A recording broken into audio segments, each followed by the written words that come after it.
कल महाराष्ट्र, झारखंड और यूपी उत्तराखंड उपचुनाव का रिजल्ट आने वाला है। काउंटिंग लेकर पूर्व मुख्य चुनाव आयुक्त एस.वाई. कुरैशी ने पूरी जानकारी दी है। 8 बजे ही, बल्कि 8 बजे में 5 मिनट पे भी पोस्टल बैलेट बाय पोस्ट अगर आएगा उसको भी गिनना होता है जी। तो 8 बजे से पोस्टल बैलेट की गिनती शुरू होती है। पहले ही होता था, हमारे वक्त में ये था कि पहले हम पोस्टल बैलेट की गिनती फिनिश करते थे जी। उसके बाद ही ईवीएम की काउंटिंग शुरू करते थे। फिर कई बार हुआ कि पोस्टल बैलेट में कोई ना कोई झगड़ा, ये ठीक नहीं है, वो नहीं है, ये इनवैलिड है, तो उधर उसमें डिले होने लगी। बाकी की टीमें, बाकी का स्टाफ बैठा रहता था। फिर ये फैसला किया बाद में, मेरे ख्याल से यही वजह रही होगी कि आधे घंटे के बाद 8 बजे से पोस्टल बैलेट शुरू कर देंगे और 8:30 से ईवीएम शुरू कर देंगे। इधर पोस्टल बैलेट की गिनती साथ साथ चलती रहेगी। तो ये जैसे आपने कहा कि पोस्टल बैलेट की गिनती 8 बजे शुरू होती है, 8:30 बजे ईवीएम की गिनती शुरू होती है। ईवीएम कई राउंड में होता है और पोस्टल बैलेट की गिनती उधर चलते रहती है। तो जो रुझान है आधिकारिक तौर पे वो किसके पहले आते हैं? आधिकारिक तौर पे रुझान की अगर बात करें, मुख्य चुनाव आयुक्त तो राजीव कुमार ने भी कहा कि 9:30 बजे टोटल जोड़ घटाव करके जो भी होता है, 9:30 बजे पहला आधिकारिक रुझान जो है वो आता है चुनाव आयोग की वेबसाइट पे। तो कब तक पहला रुझान आ सकता है अगर देखें तो? क्योंकि पोस्टल बैलेट के काउंटिंग तो एक ही साथ होती है ना, गिनती होती है, लेकिन उसके जो अंतिम आंकड़े हैं वो तो बाद में एक ही साथ जोड़े जाते हैं। देखिए, पोस्टल बैलेट 8 बजे अगर शुरू हुआ तो 8:30 तक उसका राउंड भी कंप्लीट हो सकता है, लेकिन थोड़ा उसमें इसलिए टाइम लगता है कि वो पेपर बैलेट्स हैं, उनका प्रोसीजर लंबा है जी।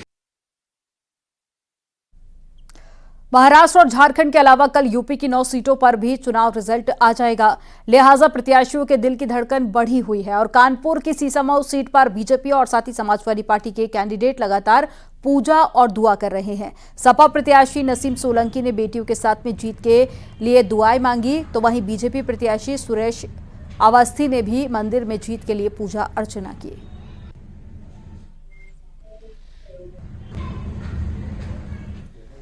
लखनऊ से खबर है, जहां पर गोमतीनगर पुलिस ने गैंगस्टर एक्ट के तहत संपत्ति बनाने का आरोप लगाया है। स्वच्छ भारत मिशन के तहत जल निगम में टेंडर दिलवाने के नाम पर ठगी का आरोप लगा है। ना खरीद सकेगा, ना ही किराए पे दे सकेगा। सुनो सुनो सुनो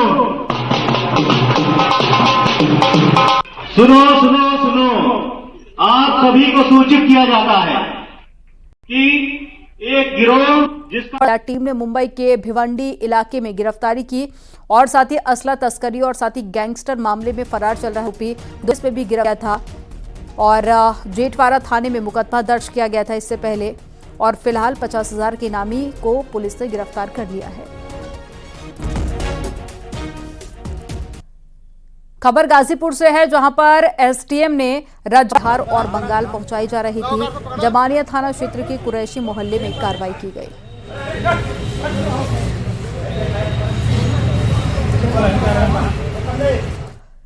मथुरा से खबर है, जहां पर स्वास्थ्य विभाग की टीम ने डॉक्टर के क्लिनिक पर छापा मारा। इस कार्रवाई में अधिकारियों में भारी मात्रा में अंग्रेजी दवाइयां रखी मिली और ड्रग विभाग की कार्रवाई से आसपास हड़कंप मच गया। हालांकि डॉक्टर दुकान बंद करके मौके से फरार हो गए। दरअसल आरोपी डॉक्टर के खिलाफ ड्रग्स की शिकायत मिल रही थी, इसके बाद ये कार्रवाई की गई।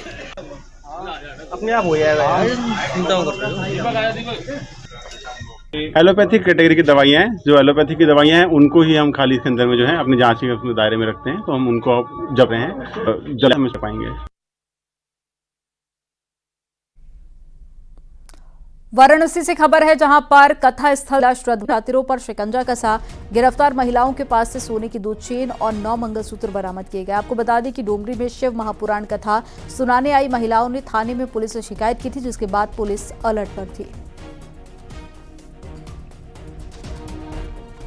स्थित गांव में सतुआ बाबा आश्रम में शिव महापुराण की कथा चल रही है। इस कथा के दौरान कुल 5 से 6 लाख की भीड़ वहां पे मौजूद है। कथा के दौरान एक महिलाओं के ग्रुप के द्वारा एक महिला चोर को पुलिस के सुपुर्द किया गया। बताया गया कि ये महिला लोगों की चेन चुरा रही थी।